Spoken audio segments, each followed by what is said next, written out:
Hey, Andy Stroman here. I'm going to show you how I like to shop for plans on the ACA marketplace.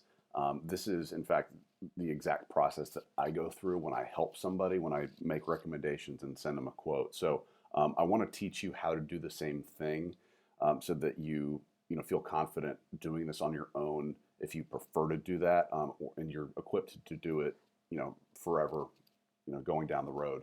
Um, so this is Health Sherpa, the platform that I like to use and I recommend you use. Everything you do in here is going to sync to Georgia Access if you're a Georgia resident, and that's the formal marketplace where all your stuff gets processed through, or healthcare.gov if you're outside of Georgia. So you don't need to do anything but what is done through here. And I just like the user experience. It's just a little bit better than the government run stuff. So up here are your demographics, your zip code, household members, age and gender of every household member who's looking for coverage, and then household income. If you're a current client, this is going to be pre-populated, and of course you just adjust as necessary if things have changed since last year. So I've got a sample individual in here. I've got the household income high enough to where it doesn't get any there's no subsidies here, just so we can just look at the straight retail price. So here's what I like to do. Let me uncheck this because I was doing some work earlier in this. The very first thing to do, as you can see here, I got 137 plans to choose from in my zip code. You're probably not far off from that. That's too much, obviously. So what I like to do is narrow the field down in big chunks. The first thing to do is figure out which health insurance companies, and within that, which plans they have all my doctors in network, or at the very least have most of my doctors in network, if I can help it. So every insurance company that doesn't have them in network, obviously not even worth considering, so we're going to just take them out. What I can do is one of a couple things. One is I can use Health Sherpa. They've got this feature over here for providers. I can click edit, add my people, and go with that. I don't find it to be terribly accurate, but it's a good start. Might as well throw them in there. And then prescriptions, you can do that too if you want an estimate of what a prescription is going to cost through any given plan. You can see I've got that all loaded here for this example. And so you'll see either accepts this plan, takes this plan, or doesn't take this plan next to the providers. And then it'll show estimated cost for the drug here. If it's covered, it's green. So that's a good start.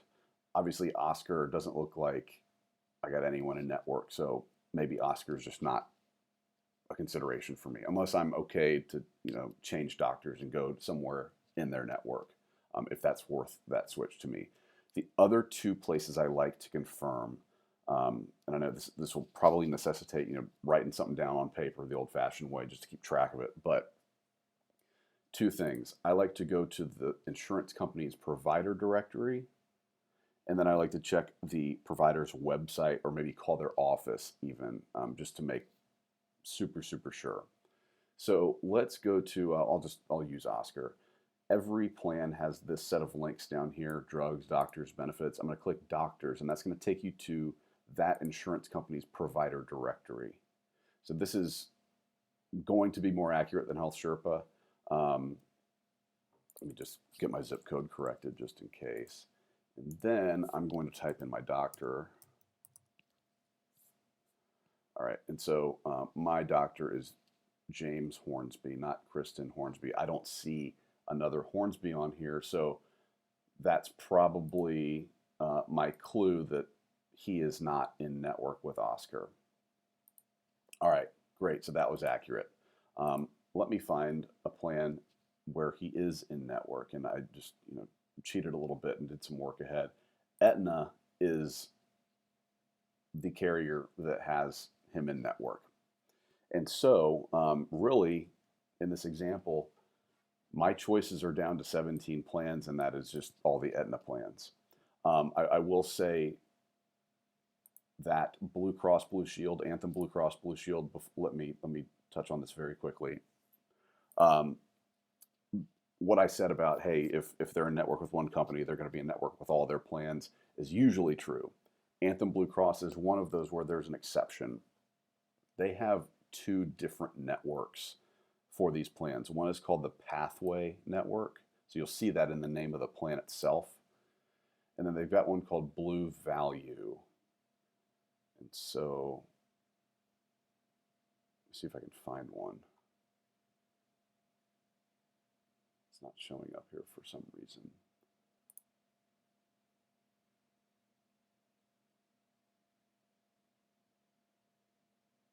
I don't know why that's not showing up. But anyway, it's called Blue Value, and it's a smaller network. So just be aware of that. Don't just paint a broad stroke over every Anthem plan. If one takes my doctor, then all the Anthem plans are going to take my doctor. You gotta watch out for that. All right. So and then I'll show you real quick what. Let me select Aetna again. Let me show you how I like to narrow down. Like 17 is still too much to really make a clear decision. So I want to get down to one, maybe three to compare. Three to compare, and then I'll maybe select one. You can just kind of eyeball it, but what I've done is, and a couple other brokers kind of agree with this list here, these are what I estimate to be the best plans for each carrier, this list here on the right, and I've got this in my attachment in my email to you.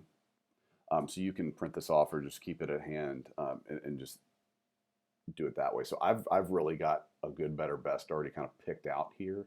If Aetna seems to be the company I need to go with, then what is the good, better, best? So there's a bronze, a silver, and a gold. So I'm going to select them and then I'll compare them. So the bronze for advanced, which is this one. Let's find the silver one. If your estimation of good, better, and best is different, you don't need to adhere to this, but I just wanted to give you a starting point or a best practice. The Silver S plan, which has been a decent one for years now. There are a couple of Silver S's here. I don't know why that is. Let's find the Gold Advanced.